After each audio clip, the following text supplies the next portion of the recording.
खबर शामिल करते हैं कसूर से, जहां डिप्टी कमिश्नर मोहम्मद अरशद बत्ती की ज़ेर सदारत डिस्ट्रिक्ट कोऑर्डिनेशन कमेटी बराए पॉपुलेशन वेलफेयर का महाना इजलास डीसी कमेटी रूम में मुनक्कद हुआ।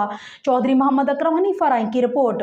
इजलास में district population welfare officer Chaudhry Asrar Anjum, chief executive officer education authority Malik Anwar Nadeem, assistant director social welfare Akbar Raza, district entomologist Muhammad Khurram Ibrahim, उलमा कराम, एनजीओ के नुमाइंदगान समेत दीगर मुतल्लिका महकमों के अफसरान ने शिरकत की। इजलास को महकमा पॉपुलेशन वेलफेयर की कारकर्दगी, लोगों में मतवाजन खानदान का शौर उजागर करने, तुलबा तालबात के लिए आगाही लेक्चर्स और आगाही सेमिनार समेत दीगर इकदामात बारे आगाह किया गया। इस मौके पर डिप्टी कमिश्नर का कहना था कि बढ़ती हुई आबादी को कंट्रोल करना वक्त का अहम तकाजा है। उन्होंने हदायत की है कि महकमा बहबूद आबादी का पैगाम शहरियों तक पहुँचाने के लिए भरपूर कोशिशें की जाए। आबादी पर काबू पाने के लिए महकमा सेहत के साथ कोऑर्डिनेशन को मजीद बेहतर किया जाए, क्योंकि फील्ड में मौजूद हेल्थ स्टाफ बहबूद आबादी का पैगाम आवाम तक पहुंचाने में मामून साबित हो सकता है।